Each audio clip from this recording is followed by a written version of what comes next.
Hello my dear students, friends, followers and colleagues, మీరంతా బాగున్నారని అనుకుంటున్నాను. ఈరోజు ఒక ఫెంటాస్టిక్ టాపిక్ మీ అందరితో డిస్కస్ చేద్దామని వచ్చాను. 4 లేయర్డ్ రెస్పాన్స్. మనిషి జీవితంలో ఎన్నో రకాల సిచ్యువేషన్స్ ఎదురైనప్పుడు మనం ఎలా రియాక్ట్ అవుతాం అన్నది, అసలు మన బిహేవియర్ ఎలా వస్తుంది అన్నది కొన్ని రెస్పాన్సెస్ ద్వారా, కొన్ని ఫ్యాక్టర్స్ డిటర్మైన్ చేస్తాయి. అఫ్ కోర్స్ మన లైఫ్లో చాలా ఫ్యాక్టర్స్ ఉంటాయి. అందులో ఈ 4 ఫ్యాక్టర్స్ వెరీ వెరీ ఇంపార్టెంట్. వీటి వల్ల మన బిహేవియర్ ఎలా ఉంటుంది, ఒకవేళ వీటిని అర్థం చేసుకుంటే మన బిహేవియర్ ఎలా మారుతుంది అన్నది తెలుస్తుంది. అందులో నెంబర్ 1 పాయింట్ వచ్చేసి జెనెటిక్ ఫ్యాక్టర్స్. మన లైఫ్లో జెనెటిక్స్ చాలా చాలా ఇంపార్టెంట్ రోల్ ప్లే చేస్తాయి.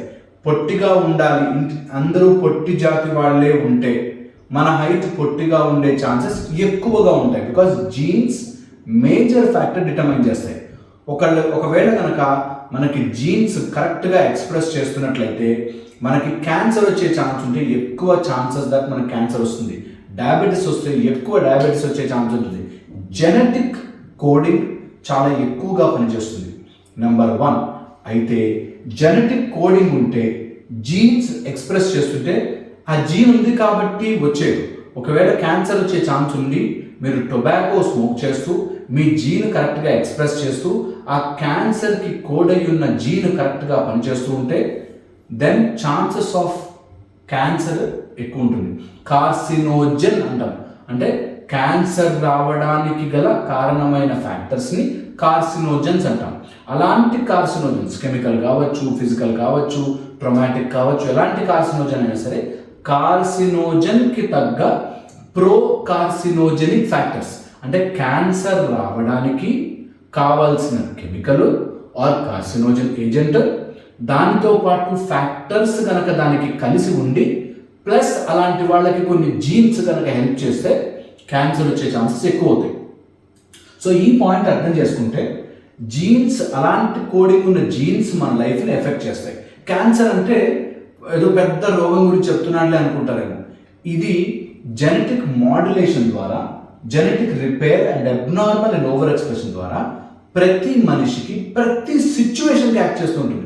క్యాన్సరే కాదు, మీరు మీ అత్తతో మాట్లాడుతున్నప్పుడు ఎలా మాట్లాడతారు, రోడ్డు మీద ఎవరితో ఫైట్ చేస్తున్నప్పుడు ఎలా చేస్తారు, మీ టీచర్తో మాట్లాడితే ఎలా మాట్లాడతారు, మీ గురువుతో మాట్లాడితే ఎలా మాట్లాడతారు, మీ ఎక్కడైనా గొడవ అవుతుంటే మీరు ఎలా బిహేవ్ చేస్తారు, ఎక్కడైనా ప్రేమగా ఉంటే ఎలా బిహేవ్ చేస్తారు, అన్నీ కూడా జెనెటికల్లీ కోడెడ్ ఉంటాయి.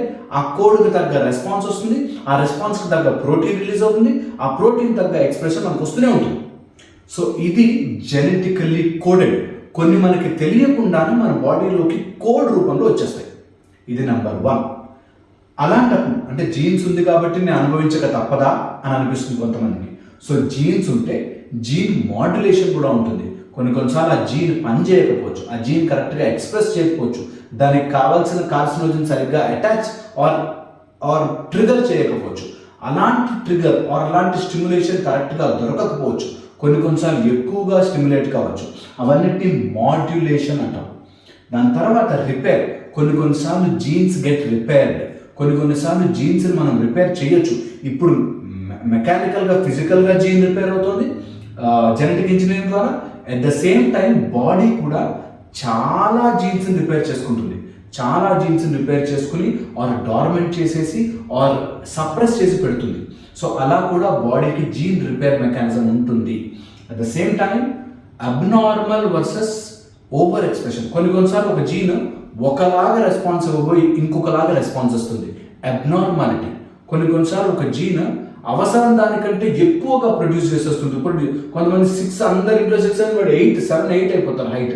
సో అలాగా over expression of the gene అవ్వచ్చు or abnormal production of the genetic influence అయ్యి ఉండొచ్చు. దీన్ని మనం జీనోటైప్ అంటాం. ఒక టైప్. అన్ని జీన్స్ని లెక్క పెట్టలేము, అన్ని జీన్స్ని అనాలిసిస్ చేయలేము, బట్ ఇన్ జనరల్ ఒక జీనోటైప్ని అనాలిసిస్ చేసుకోవచ్చు. ఇప్పుడు అక్కడ దాకా వచ్చింది సైన్స్. అయితే ఇది ఒక్కటే జెనెటిక్ ఫ్యాక్టర్ ఒక్కటే కారణం కాదు. నీకు స్టిమ్యులేషన్ ఉంది అంటే కార్సినోజన్ ఏదైతే క్యాన్సర్ కాజ్ చేస్తుందో, ఏదైతే హైట్ కాజ్ చేస్తుందో, ఏదైతే నీ బిహేవియర్ కాజ్ చేస్తుందో, ఆ బిహేవియర్కి తగ్గ జీన్స్ ఉంటూ, ఆ ట్రైట్స్ ఉంటూ, ఆ ట్రైట్స్తో పాటు ఆ సిచ్యువేషన్, ఆ స్టిమ్యులేషన్ ఉంటూ దానికి తగ్గ ఎన్విరాన్మెంట్ కూడా ఉంటే అప్పుడు ఈ బిహేవియరల్ ప్యాటర్న్ వచ్చే ఛాన్స్ ఎక్కువగా ఉంటుంది. అంటే జీన్స్ ఒకలాగా కోడ్ చేస్తుంటాయి, దాంతోపాటు ఎపిజెనెటిక్స్, జీన్ చుట్టూ ఉండే ఎన్విరాన్మెంట్, జీన్ చుట్టూ ఉండే ఒకవేళ సెల్ అయితే సెల్ లోపల ఉండే సైటోప్లాజం ఆర్ మన చుట్టూ ఉండే ఎన్విరాన్మెంట్ మన జీన్ యొక్క బిహేవియర్ని ఎఫెక్ట్ చేస్తూ ఉంటుంది. ఇది చాలా చోట్ల ప్రూవ్ అయింది, చాలా చోట్ల ప్రూవ్ అయింది.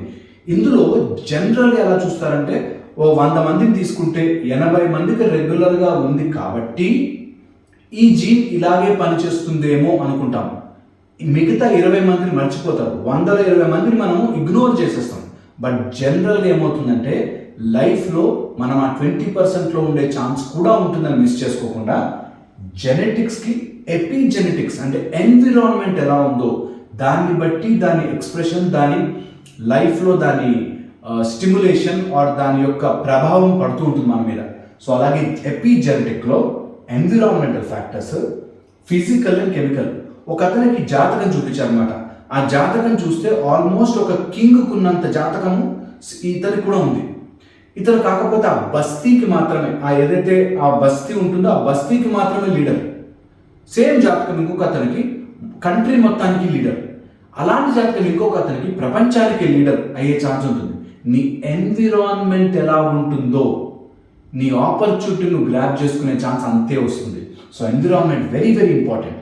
నెక్స్ట్ వచ్చేసి ఫిజికల్ అండ్ కెమికల్.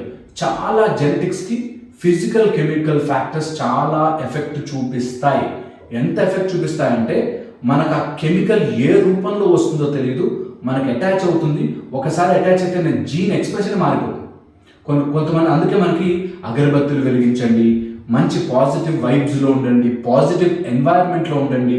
ఇవన్నీ ఫ్యాక్టర్స్ ఈ ఎపిజెనెటిక్ ఇన్ఫ్లుయెన్స్ని మారుస్తాయి. దాని తర్వాత వచ్చేసి ఎథీరియల్ అంటే ఎనర్జీ జోన్ కానీ, కార్మిక్ ఇన్ఫ్లుయెన్స్ కానీ, పూర్వజన్మ కర్మలు అట్లా అంటారు కదా, ఆర్ ప్లానిటరీ ఇన్ఫ్లుయెన్స్, మన చుట్టూ ఉండే ప్రకృతి, ఆది భౌతిక, ఆది దైవిక, ఇలాంటి పదాలు వాడతారు మనకి.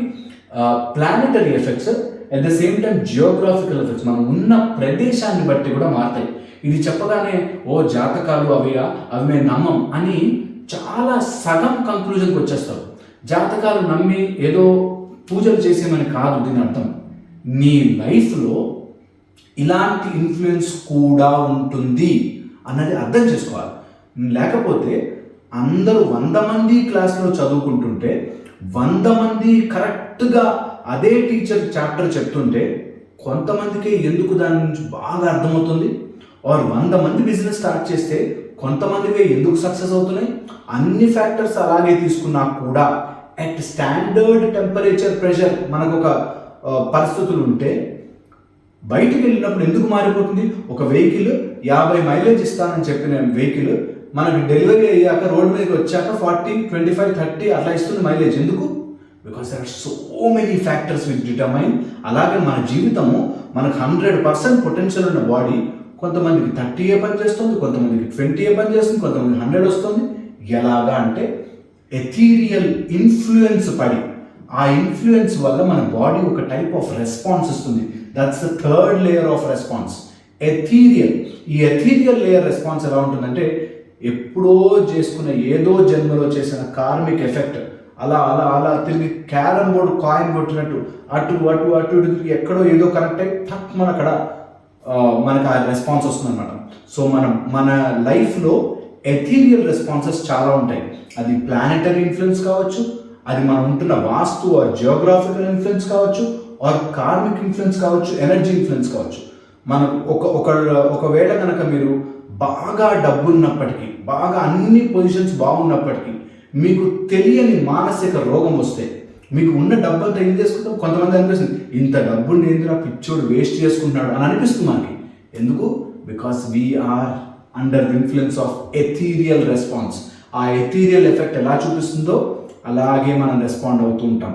అది మనకి దూరం నుంచి చూసి వాడికేంద్రా డబ్బున్నోడు అనిపించినా నీ ఎథీరియల్ రెస్పాన్స్ కరెక్ట్గా లేకపోతే నీ లైఫ్లో రెస్పాన్స్ రాంగ్గానే వస్తుంది.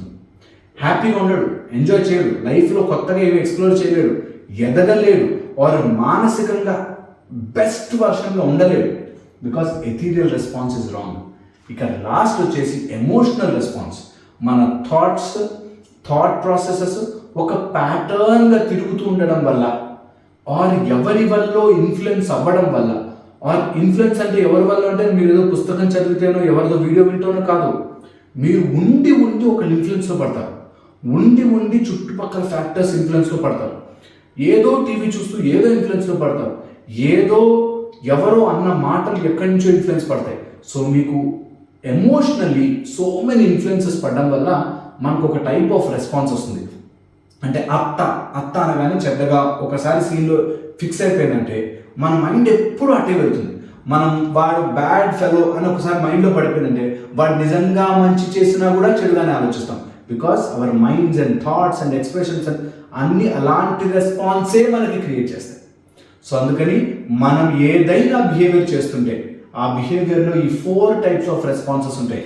అది జెనెటిక్ కావచ్చు, ఎపిజెనెటిక్ కావచ్చు, ఎథీరియల్ కావచ్చు, ఎమోషనల్ కావచ్చు. ఈ 4 ఫ్యాక్టర్స్ మేజర్గా కలిసిగట్టుగా ఒక బిహేవియర్ ఇస్తుంది మనకి.